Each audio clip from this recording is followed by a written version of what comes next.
Now, New York's #1 news. Channel 7 Eyewitness News.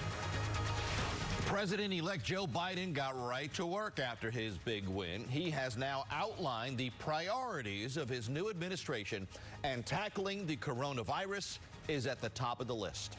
And heavy hearts today with the announcement of the passing of Jeopardy host Alex Trebek. New reaction from across the country tonight.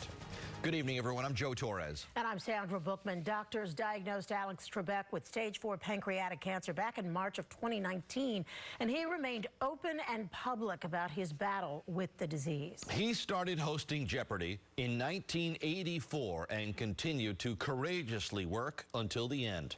Eyewitness News entertainment reporter Sandy Kenyon looks back at Trebek's incredible life and career. Here is the host of Jeopardy, Alex Trebek.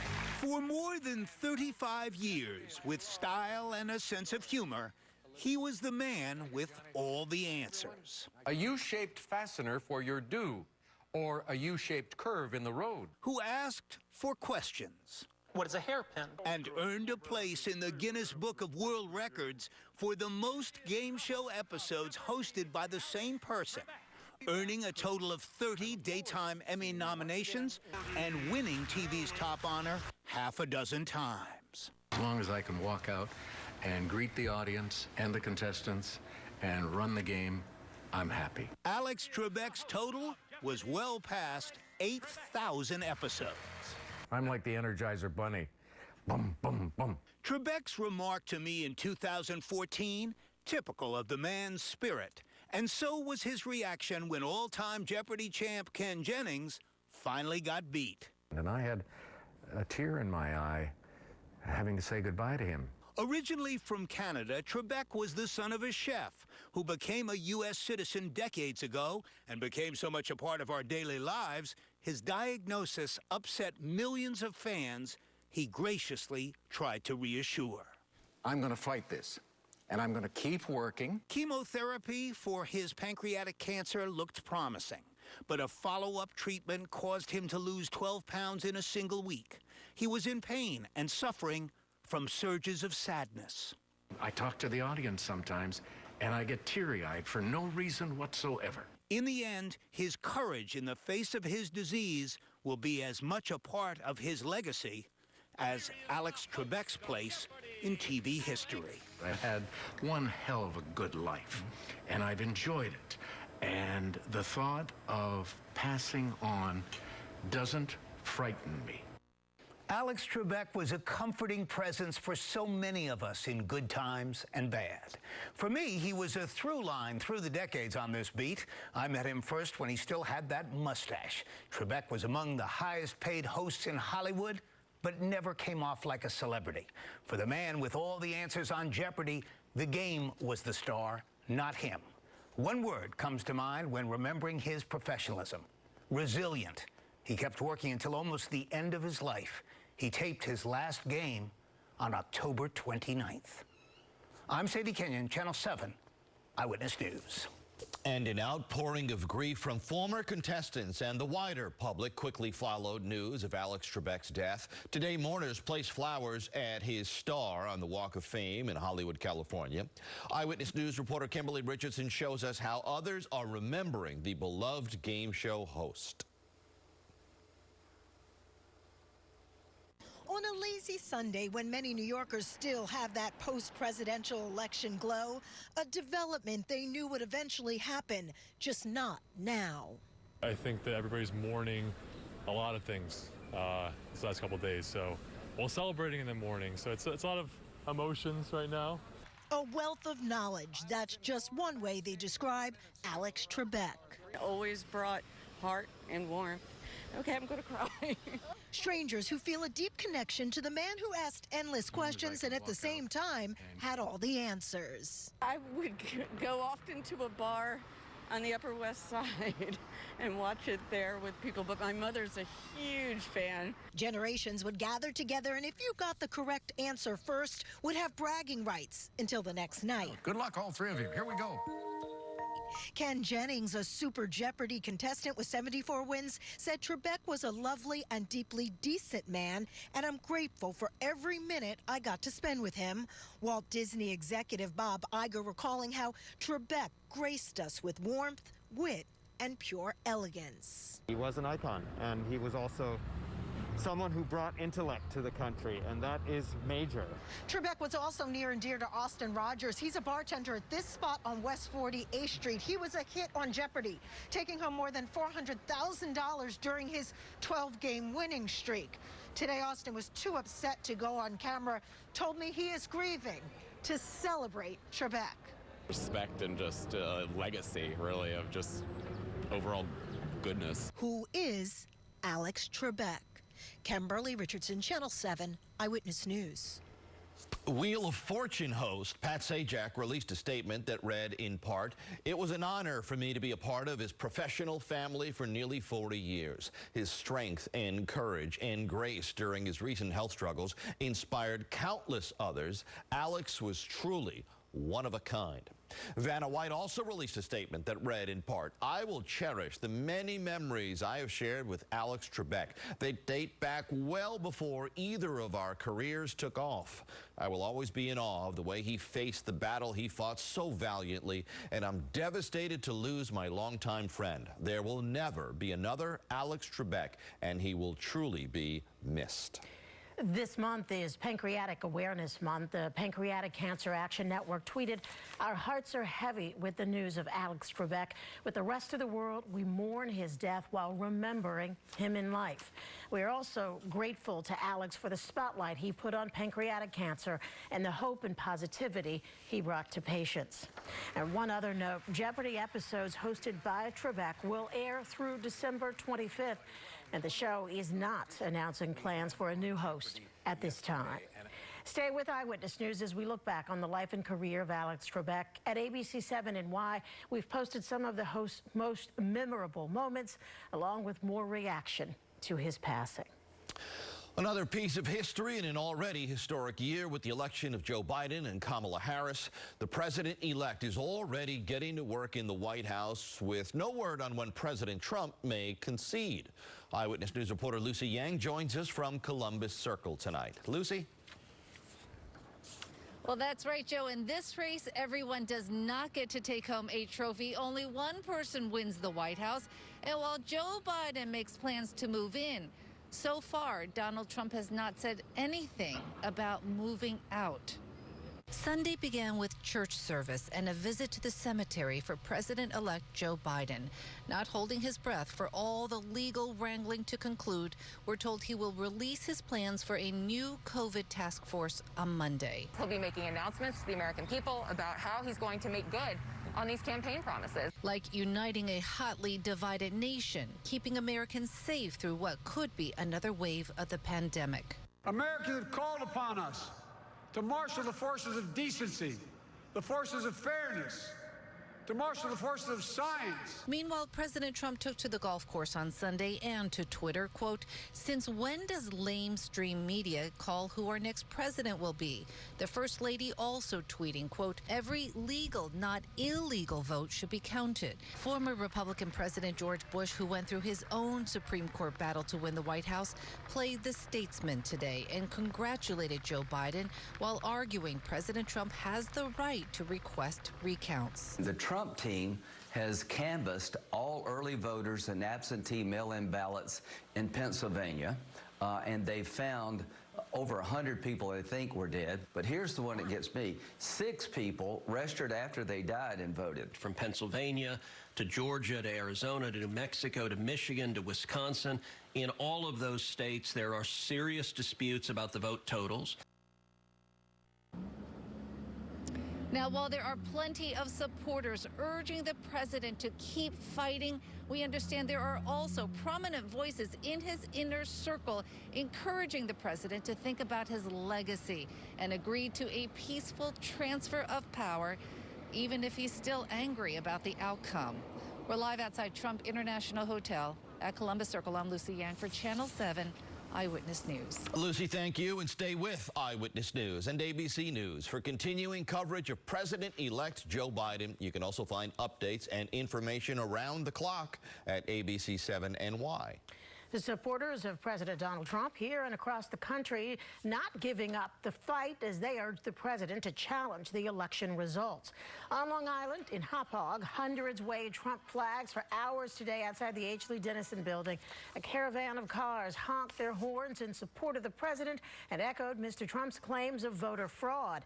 And at Huntington Station, a similar gathering of the president's supporters. This caravan arrived at the Walt Whitman Shops on Route 110. The group circled the parking lot to advocate for the re-election of President Trump. A bit of relief on Staten Island tonight as an uptick in coronavirus cases is now on a decline. Last week, city officials said 2 zip codes were above the 3% infection rate. This weekend, that number has dropped to below 3%. Nonetheless, increased safety measures are still underway. Eyewitness News reporter Naveen Dhaliwal has the story. This area is one of the 2 zip codes where the infection rate last week was 3.5%. Now that number dropped down to less than 3% at 2.9%. But city officials are taking no chances. Coronavirus cases across the city and country have been on the rise. We definitely worry about, the cases in the whole nation. As New York City saw large clusters in Queens and Brooklyn last month, now red flags marking an uptick in COVID cases in these 2 zip codes on Staten Island, a concern for those living and commuting through here. In Jersey, we have the same situation. Now we have going back to New York, so it's definitely a big concern for us. Jacqueline DeForte once lived in 10305 in Arachar. I think that's a really big transit spot. So that's like a really heavy, it's right over the bridge. It's really like a lot of traffic. While the infection rate overall in the borough has decreased to below 3%, city leaders still vigilant. We constantly have to remind people how important it is to do the basics, to get tested, to wear masks, to practice social distancing. So it's never a surprise where we see some areas where we've got to address a challenge. The important thing is that people engage. This week, 10 new testing sites will be available on Staten Island. New rapid testing at the St. George Ferry terminal will open on Thursday. Empower Outlets will serve as a PPE distribution site, and there'll be more staff on the ground encouraging safety precautions. The more testing, the better. I think the more precautionary measures that we put in, the better, especially going into cold and flu season. The mayor says the cases here are so far isolated and don't trigger any further restrictions, but city leaders are keeping a close eye on these 2 zip codes. On Staten Island tonight, Naveen Dhaliwal, Channel 7 Eyewitness News. The streak of warm weather continues as we kick off the work week tomorrow. We'll even get close to a record. Meteorologist Jeff Smith joins us now with our first look at the exclusive Accuweather Forecast. In Central Park today, coming within 1 degree of a record that was set back in 1975, but all of these other locations breaking the record and in some cases smashing it. LaGuardia and Islip both breaking records by 6 degrees respectively, 1975 and 2011. Now it has fallen down to about 59 in the park. You have some 40s in the suburbs, even 41 at Sussex and Morristown. It's this type of atmosphere where it's really clear, it's calm, and it allows the suburban areas to really cool off overnight, but then you recover so rapidly during the day. Morristown this morning was down in the mid-30s, and they recovered all the way up to the upper 70s during the afternoon. We'll do the same thing tomorrow. In the city overnight, getting down to about 53 or 54, and then going back up into the lower to perhaps even middle 70s. Now, tomorrow's record, 75 degrees. Set back in 1975. That's easy to remember. And we could be coming within a degree or 2 of that. Enjoy it, because the rain chances really increase by the middle part of the week. Plus, we're watching a landfalling tropical storm Ada right now over South Florida. What will happen when it heads into the Gulf of Mexico? We'll detail that in your AccuWeather 7-day forecast coming up. Back over to you. Thank you very much, Jeff. A reminder, you can get an update on the AccuWeather forecast anytime on the go. You can see the live interactive radar and get severe weather alerts with our free AccuWeather app. New tonight, police investigate a deadly train accident in Manhattan. It happened at the 7th Avenue and 14th Street subway station. According to the conductor there, As the train entered the station, he saw someone on the tracks and he could not stop the train. The transit authority suspended service on the 1, 2, and 3 train between Chambers and Times Square during the investigation. New tonight, a heated confrontation in Hell's Kitchen. Coming up on Eyewitness News, why police say they tackled a protester and put her in cuffs.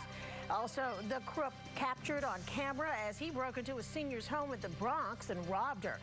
But first, before we go to break, just 2 of the hundreds of memorable moments with Alex Trebek during the TV icon's decades of hosting Jeopardy!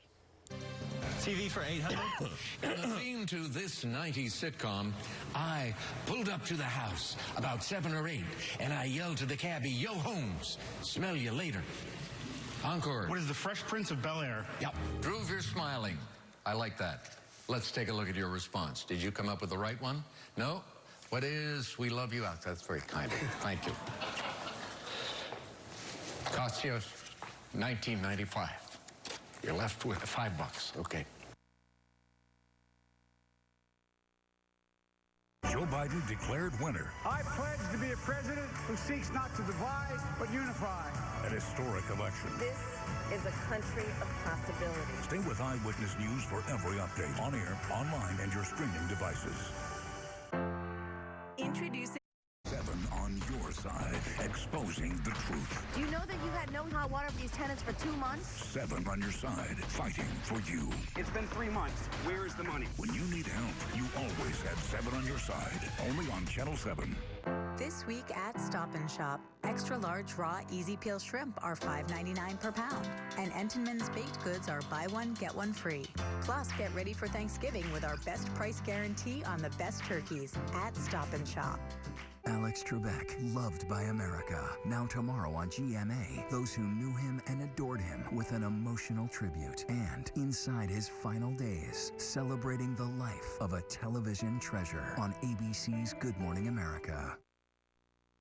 Tonight, the NYPD says a woman taking part in a protest in Midtown earlier today intentionally knocked a camera out of a detective's hands. The incident itself and the strong police reaction was caught on camera. The video appears to show the protester take a swipe at that detective, then walk away as a group of officers tackle her to the ground and place her under arrest. It happened this afternoon at 38th Street and 10th Avenue. Police say the camera was broken. The demonstrator is being charged with criminal mischief. A police search tonight for a man who broke into a Bronx apartment, roughed up an 89-year-old woman, and stole her purse. Police released this video of the suspect. Investigators say he got into the apartment in Longwood through an unlocked door early Saturday. The man reportedly grabbed the victim by her arm, threw her onto her bed, and demanded cash. She gave him a purse with $100 in it, and he ran. The victim suffered pain and bruising. There's been an arrest in connection with a deadly hit-and-run in Newark. 43-year-old Ray Horace of Youngstown, Ohio, was struck by a car and killed yesterday as he got out of his SUV. It was parked at Lyons and Schuyler Avenues. Authorities say 30-year-old Jarrell Patterson of Union hit Horace and then kept on driving until he was eventually pulled over by Hillside Police. Patterson is charged with vehicular homicide and leaving the scene of an accident. Also in New Jersey, 1 person is dead and several dozen people are homeless tonight after a fire in Patterson. Flames engulfed 2 wood-frame buildings this morning on Summer Street. Investigators say the fire quickly spread to 3 nearby buildings. 53-year-old Felicia Hernandez de la Cruz died in the wreckage of one of those destroyed buildings. 2 firefighters were also injured. The Red Cross is assisting 40 people displaced by that fire. Still to come, a new hurricane threat. Tropical storm Eta gains strength as it lashes parts of Florida. Here at home, more of the same, and that's a good thing. Meteorologist Jeff Smith will let us know just how long this warm streak will last. And the incoming White House spouses, how they'll fill their roles in historic ways. Closed captioning is sponsored by Raymore and Flanagan. Find it, feel it, furnish it fast. Welcome to Eyewitness News needs your help to protect our children. Have you seen Tobias? ABC-7 and Ridgewood Savings Bank thank you for helping protect our children. Tropical storm Ada is intensifying as it heads to the southern tip of Florida. Officials are preparing for a storm that could once again hit at hurricane force after it tore through Mexico and Central America. Ada hit Cuba this morning and dumped rain that flooded streets and forced thousands to evacuate. And here's new video of Tropical Storm Ada's powerful winds starting to hit the Florida coast. Heavy rainfall created treacherous road conditions in Miami. In Fort Lauderdale, whipping winds also contributed to flooded roadways there. Hurricane watches are in effect right now for the coastal cities of Florida. Oh, wow. Florida, we can't catch a break. You think hurricane season finally is going to end. Yeah, you know, and there's a couple of other systems we're watching, one in the Caribbean, one in the Atlantic, that may try to develop, and we'll show you more on Ada in just a minute. It's going to move into the Gulf and take kind of a meandering path before maybe making another swipe at the Gulf Coast of Florida. Here's that temperature right now, 59 degrees, a calm wind out there after getting up to 75 beautiful degrees this afternoon, just 1 degree short of that record. That was set back in 1975. That was 76. 57's your normal high this time of the year. That was basically our low today. Your sun setting these days 4:44, sun rising just after 6:30 in the morning. You have numbers in the upper 50s in and around New York City, but more like the 40s, even some lower 40s, upper 30s as you head toward the hilly terrain of northwestern New Jersey right now. Morristown down to 39, but like I was saying earlier this morning, you were in the mid-30s in Morristown, and it recovered all the way up to 78 degrees during the afternoon. Nothing to show you. I mean, literally no cloud cover during the day today. It was sunshine from start to finish. And we zoom things off to the west. There's some storminess over the high plains right now. There were actually blizzard conditions for a while in parts of Montana earlier today, and another system coming out of the Rockies.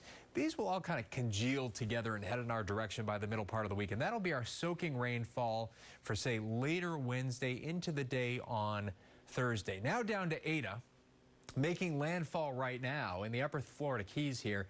It's moving off to the west and northwest, 65-mile-per-hour sustained winds. In some of these really strong bands, some of them moving into the Miami area right now, they're getting some winds gusting 60, 65 miles per hour, along with some flash flooding rainfall. So 991 millibar, your pressure not too low. It will move over the warm waters of the Gulf of Mexico during the next 24 to 36 hours. The question is, will the shear in the atmosphere relax as to not rip apart the system? And I think for a while it will. So this can strengthen to at least a Category 1 hurricane for a time, and then it tries to head back to the northeast, maybe toward the Gulf Coast of Florida. So Florida could get hit twice by this storm, and that would happen probably by later on in the week as a strong tropical storm, kind of at the similar intensity that it is right now. Lows tonight in the meantime around here, down to about 54 in the park. Again, some 30s and 40s north and west. Highs tomorrow, another day where we recover rapidly from those morning lows. Look at Morristown getting up to 78 degrees again, 73 here in the park, 73 at White Plains, even 70s across all of Long Island, all the way clear out to Montauk Point. Mainly clear and mild overnight tonight.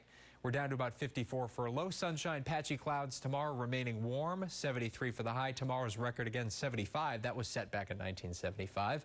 Clear to partly cloudy, mild tomorrow night. Now, tomorrow night with a little bit more moisture in the atmosphere, some patchy fog will develop late, and that can continue right into Tuesday morning. That could be locally dense on Tuesday morning, so keep that in mind. Maybe a little bit of sunshine returning during the afternoon, getting our numbers up into the upper 60s. And then on Wednesday, clouds rapidly increase. We have some afternoon rain developing. That could become heavy. There could be some heavy downpours Wednesday night. Rain at times during the day on Thursday. That not looking like a nice day. 62. We're mostly cloudy and cooler. Friday, decidedly cooler, only 54. That's actually near normal for that time of the year. Maybe a shower around or even a period of rain. And then finally, it looks like a dry day Saturday before some rain returns by Sunday. So next weekend, you can say a whole lot different than this weekend. We'll send it back over to you. Party's over. Yes, exactly. Enjoy it while it lasts. Jeff, thank you. Sam Ryan up next with a look at sports. Hey, Sam. Yeah, Giants looking for their second win of the season and facing the only team they already beat this year, Giants in Washington. Coming up in sports, after a couple of heartbreaking losses of late, Joe Judge looking for his team to play a full 4 quarters and finish. Can they do it? Highlights coming up after the break. Next live, Gillian Anderson and the new Bachelorette. It's clear why Live is TV's #1 talk show. Super clear. Watch live tomorrow morning at 9 on ABC 7. It's Mattress Firm's Black Friday preview sale. Hurry in for savings up to $500 on top-rated brands like Sealy. Plus, get a free adjustable base when you spend $6.99 on Sealy. Or save 50% on select mattresses from Sealy. Only at Mattress Firm. Every morning at 4:30, you hear the cooks hop on the floor. It's hard times in the mill, my love. Hard times in the mill. Every morning I... Gangrene tomorrow, Big Blue today, San Ryan right now. And we know the story. Turnovers, turnovers, and more turnovers. It's been the Achilles heel for the Giants all season. While turnovers were a big part of today's game against Washington, the Washington football team, this time the Giants with the takeaways in their favor, looking for their second win on the season. And this pretty much sums up the NFC East this year. Antonio Gibson, nice catch and a run for big yardage, but fumbles the ball, and then it becomes a game of hot potato. Who wants it? Looks like nobody until the Giants finally fall on it. That would lead to a Big Blue field goal. Giants were up 10. When this happens, Daniel Jones, Evan Ingram, who makes the incredible catch. New York led by 17 points at the break. They were rolling, but after an injury to Kyle Allen, Alex Smith came in for Washington, and he led the comeback here. He hits Terry McLaurin, who blows by 4 Giants defenders for the touchdown. All of a sudden, it's a 3-point game, but Smith giveth and Jabril Peppers is there to take it away. One of the 2 Giants interceptions in the final minutes. They forced 5 turnovers on the day. No giveaways on their end as they survive 23-20. Giants pick up their second win, and they take on first place 3-win Eagles next week. Throw the record away, it's irrelevant. It's going to be a big game for us no matter who we play, but especially if Philadelphia coming in. You know, we have to worry about day by day and week by week making constant improvement as a team and moving in the right direction. I see that. I'm pleased with that. I love the way these guys come to work. I love the way they fight for each other on Sundays. East could be interesting. The win even bigger for Logan Ryan. The Giants safety told reporters this week that team trainers encouraged his pregnant wife, Ashley, to go to the hospital after she was experiencing extreme stomach pain. She was rushed to emergency surgery for an ectopic pregnancy. The pregnancy was not viable and was potentially life-threatening to her. Ashley is recovering today, and he made the game-winning interception. Ryan said he's taking the game ball home to his wife. Although it's a great story, it was an emotional week for me and her. And that game is definitely for my wife. It was definitely for my family. I had her name written on my cleats, and just extremely grateful and that I have a great wife, and that ball's for her. She told me to bring one home for her, so I was able to do that. Wow. Well, it won't be the same without Tom Brady, but it's still the Patriots. Gangrene going for its first win of the season still against New England. Monday Night Football, prime time. Jets and Pats, and you can catch the game on Pix 11. Coverage begins at 8 p.m. And what an ending in L.A. Chargers looking to shake off a couple of bad losses against the Raiders. They thought they did. 1 second left. The refs rule it a touchdown. Chargers think they have the win there, but look at the replay. The ball comes out before he goes down. They reverse the call with no time left on the clock. What a way to lose. 31-26 Raiders escape with a victory. We're going to have much more ahead when we come back, setting the stage for the MLS playoffs. Who's up next for the Red Bulls and NYCFC? And coming up in sports, a Florida man with a record-breaking accomplishment, proving doubters wrong, a story of inspiration after the break.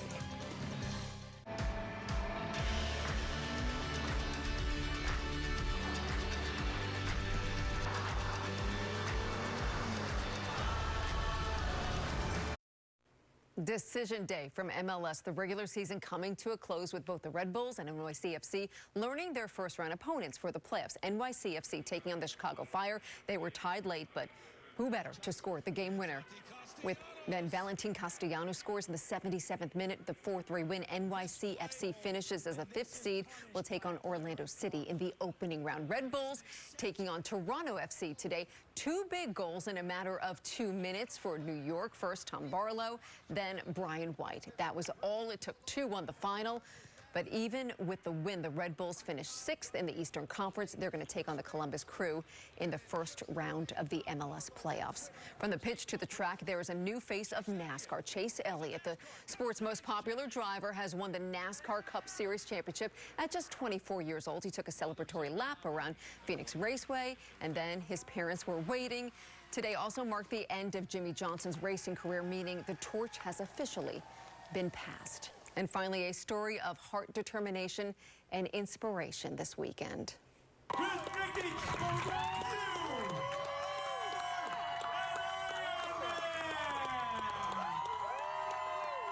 21-year-old Chris Nickitch of Florida completed the Ironman Triathlon in Panama City, Florida.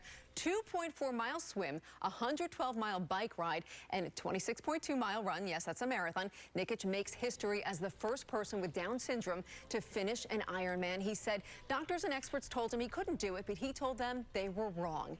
He prepared about a year for the event. Wow. He did it. Congratulations. Congratulations. What an inspirational story that is. Man. All right, Sam. Thank you so much. He won an historic election. So what happens now? Coming up on Eyewitness News, President-elect Joe Biden's next big move and shining a spotlight on the spouses, getting to know the incoming First Lady and the first ever second gentleman. At New York Presbyterian Hospital, home of Columbia and Weill Cornell doctors, we're nationally ranked in more medical specialties than any other hospital in New York. New York Presbyterian, the #4 hospital in the nation. Check out Channel 7's connected TV app on Roku, Amazon Fire, Apple TV, and Android TV. On your streaming device, search ABC space 7 New York. Click the icon and you're good to go. Launch the ABC News Live New York channel and you'll have a 24/7 stream from ABC News and Eyewitness News, including extended coverage of breaking news and big events. And of course, the Accuweather Forecast from yours truly. So download the ABC 7 New York app right now and start streaming. At New York Presbyterian Hospital, home of Columbia and Weill Cornell doctors, we're proud to be New York's best hospital and #4 in the U.S. Recognition of our commitment to you. New York Presbyterian. As coronavirus cases surge, breaking records nearly every day, President-elect Joe Biden is ready to take action. Tomorrow, he will announce his own coronavirus task force. ABC's Rena Roy has details. With 10 weeks to go until he officially takes over the highest office in the nation, President-elect Joe Biden hitting the ground running. I'll work as hard for those who didn't vote for me as those who did. And his transition team is also already hard at work. First on the to-do list, tackling the COVID-19 pandemic. Biden's coronavirus task force expected to be unveiled Monday. Sources also tell ABC News he's discussing reversing Trump policies with executive orders, including rejoining the Paris Climate Accords and the World Health Organization. His COVID-19 plan calls for doubling the number of testing sites, investing in at-home tests, and encouraging governors to mandate masks. That plan will be built on bedrock science. As he prepares for his new position, he made some time for himself and his family Sunday, attending church in the morning, then visiting the graves of his late first wife, daughter, and son, Beau. Meantime, many in the nation recognizing Kamala Harris as a trailblazer, the first female vice president-elect, also the first black person and Asian American to hold that title. While I may be the first woman in this office, I will not be the last. As for President Trump, he was spotted golfing for the second day in a row. He and his campaign team still claiming the election was stolen and pushing the false narrative of widespread voter fraud with little evidence to back it up. Senator Lindsey Graham backing the president on Fox News. President Trump should not concede. If I were President Trump, I would take all this to court. I'd fight back. Sources tell ABC News they do believe President Trump will eventually concede, but right now he is more focused on taking legal action and recounting votes. In Wilmington, Delaware, Rena Roy, ABC News. Now we'll look at who will be the next First Lady and the first second gentleman. The spouses of Joe Biden and Kamala Harris are ready to fill their roles in historic ways. Here's ABC's Zoreen Shah. They've been by Joe and Kamala's side throughout the campaign, their spouses, Jill and Doug. I would not be here without their love and tireless support of Jill. And to my husband, Doug, I love you all more than I can ever express. Dr. Jill Biden, no stranger to the White House, serving as second lady for 2 terms under the Obama administration. Jill and Joe met on a blind date in 1975. Marrying 2 years later, Joe's first wife and daughter killed in a car crash in 1972. Jill went on to raise Joe's 2 surviving sons as her own, the couple welcoming daughter Ashley in 1981. She's a lifelong educator, teaching high school, earning 2 master's degrees and doctorate along the way. As First Lady, Jill intends to continue her role as a community college professor. If we get to the White House, I'm going to continue to teach. It's important, and I want people to value teachers. Kamala Harris's husband, Doug Emhoff, the nation's first ever second gentleman, taking an active role early on, at times even serving as her bodyguard and biggest supporter. Yes, let me get him. Hey, Dougie, we're gonna have fun. The couple met in 2013 while Harris was serving as California's Attorney General. The Kamala Harris that I know, she wears Chucks and jeans. In fact, that's what she was wearing when I got down on my knees and asked her to marry me. The couple's wedding celebrating their Indian and Jewish heritage. They share 2 kids from Emhoff's first marriage, Cole and Ella, who call Kamala Mamala. Vice President will be great, but Mamala will always be the one that means the most. Zoreen Shaw for Channel 7 Eyewitness News. And stay with Eyewitness News and ABC News for continuing coverage of President-elect Joe Biden. You can also find updates and information around the clock at ABC7NY. New York's public universities issuing new guidance on what students need to do to prepare for the spring semester during the pandemic. SUNY students must quarantine at home for a week before school starts and get tested for coronavirus, either at home or on campus. The spring semester starts 10 days later than usual on February 1st, and there will be no spring break. Several SUNY schools had to pause in-person learning this fall after on-campus outbreaks. Before we go to break, here's a look at what's making headlines in the week ahead. Tomorrow, President-elect Biden is set to announce a key part of his transition, his COVID-19 task force, which will tackle the pandemic. Tuesday marks 1 week since Election Day, and it's also the day many states will begin certifying their election results. Wednesday, we salute our veterans on Veterans Day. On Thursday, a New York anniversary. It was November 12th, 1954, when Ellis Island closed. And no need to fear Friday the 13th, because it's also World Kindness Day. Next slide, Gillian Anderson and the new Bachelorette. It's clear why Live is TV's #1 talk show. Super clear. Watch Live tomorrow morning at 9 on ABC7. I did some early shopping this year. One for you, one for me. I love it. I got us a little something too. Yeah? Yep. One for you and one for me. I love it. Oh, actually, that was supposed to be for me. I love it. I like red. Shop early and enjoy GMC Black Friday offers all month long. Pay no interest for 84 months on most 2020 Acadia and Terrain models. We are professional grade. GMC. Tony, what y'all doing in my house? Oh, hey, we having a welcome back party. That's so nice. Yeah, welcome back sports. What? Well, I would have had this shindig at my place, but I got DirecTV Select, so no ESPN. Tony, switch to Spectrum. Get Spectrum TV for just $44.99 a month when bundled with free on-demand and the Spectrum TV app and no contract. Call 1-833-969-4499. All right, let's get this party started. Look at who you came to see. Tony, what are you doing in my house? Yeah, my internet at home can't handle this speed. Tony, I told you 1,000 times, switch to Spectrum. Switch to Spectrum 200 megabit internet for only $44.99 a month when bundled with free modem. Switch to Spectrum. Spectrum. Get Spectrum Internet and TV, just $44.99 a month each when bundled. Plus, ask about Sports Pack with your favorites like NFL Network and Red Zone. Spectrum will even buy out your current contract for up to $500. Call 1-833-969-4499. What's this? Quick Draw from the New Jersey Lottery. You pick up to 10 numbers and the game draws 20. The more numbers you match, the more you win. That sounds epic. Select your number.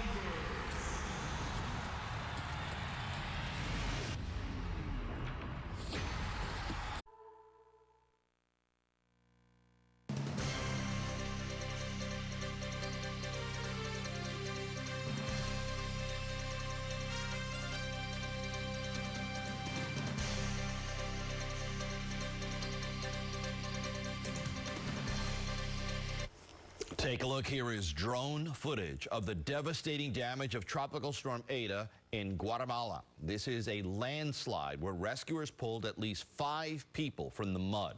More than 100 people remain missing. Authorities report at least 27 people have died.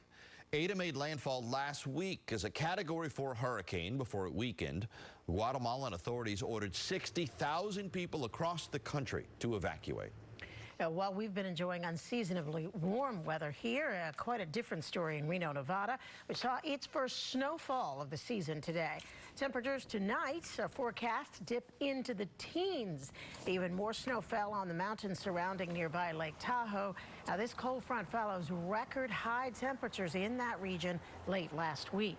Oprah's annual list of her favorite things is back. And this year, the media mogul put a spotlight on Black-owned and Black-led businesses. The 2020 list includes 72 items. Some of the items are Zach and Zoe's Sweet Bee Farm Gift Bundle, By Chiari initial rings, did I say that right? And House Dog hoodies. Now, we've posted the list at ABC7NY and on our free news app. Still to come, a final update on the exclusive Accuweather Forecast from meteorologist Jeff Smith, getting you ready for the work week. It's Mattress Firm's Black Friday preview sale. Hurry in for savings up to $500. Kevin Costner and Diane Lane's kidnap drama Let Him Go tops this week's box office. The thriller debut with $4.1 million in ticket sales. The film about a couple out to free their kidnapped grandson. And the horror flick Come Play dropped to second place. The fright flick scared up $1.7 million. And of course, those numbers are really, really low because most movie theaters are still closed. And with the weather like this, who wants to go inside to see a movie, right, Jeff? Yeah, next couple of days looking great, especially tomorrow. I think will be basically a repeat of today with numbers going into the middle 70s yet again, challenging records. 58 degrees right now, a calm wind out there. And much like the last couple of nights, suburban areas really get pretty cold overnight, and then they recover in a big way during the day, as in Newark, getting up to 77 today. LaGuardia got up to 77, beating the old record by 6 degrees that was set back in 1975. And I'm kind of excited here because our newest model came in, and it shows, temperatures overnight falling into the middle 50s, but actually spiking up to 75. And that would be right on the number if that happens for the record for tomorrow, which was 75 degrees, set back in 1975 as well. You got 40s and even some 30s north and west of New York City, 39 your temperature at Morristown. Clear skies as far as the eye can see around the tri-state area. And you have to look really far to the west to get some rainfall, and that's over the high plains right now in parts of the Rockies. This whole system will kind of consolidate and move in our direction by Wednesday, and that will be a soaking rainfall, I think, starting Wednesday afternoon and especially into Wednesday night and Thursday. We're also tracking Tropical Storm Eta making landfall as a strong tropical storm here in northern part of the Florida Keys. Some of these rain bands here contain winds gusting 65+ miles per hour, along with some flash flooding over extreme southern parts of Florida, including the Miami metro area. You see it's moving west and northwest at about 14 miles per hour. This will kind of meander over the southeastern Gulf of Mexico during the next couple of days, maybe intensifying into a hurricane, and then possibly moving off to the northeast, making another swipe at Florida, this time on the west coast, on the Gulf Coast of Florida, maybe the Tampa-St. Pete area by later on in the week, something we will be watching. AccuWeather forecast overnight, mainly clear, mild. We're down to about 54. Sunshine and patchy clouds remaining warm tomorrow, 73. Wouldn't be shocked if it's a degree or two warmer, maybe tying that record. Clear to partly cloudy and mild tomorrow night. Tomorrow night with a little bit more moisture around. Watch for some patchy fog late at night, and that could be locally dense into Tuesday morning. Then we partially clear things out up to about 68, still mild out there. On Wednesday, clouds increasing rapidly, rain beginning during the afternoon. The heaviest rain is probably Wednesday night, and then rain continuing at times into the day on Thursday, 62, and then much cooler Friday, only 54. We'll have to watch the remnants of Eta to see if they try to come up the coast. If that happens, it could be a shower or two. Saturday looks dry, maybe some rain returning by Sunday. Sam Champion with an update starting at 4:30 in the morning. Back over to you. All right. Thank you very much, Jeff. Those new models will put an extra spring in your step, won't they, Jeff? He has been waiting to tell that joke. That's going to do it for us. I'm Sandra Bookman. I love that guy. I'm Joe Torres. Eyewitness News returns tomorrow morning at 4:30. At New York Presbyterian Hospital, home of Columbia and Weill Cornell doctors. We're proud to be New York's best hospital and number 4 in the U.S. Recognition of our commitment to you. New York Presbyterian. Today I made some chocolate chip cookies for Grandma's birthday.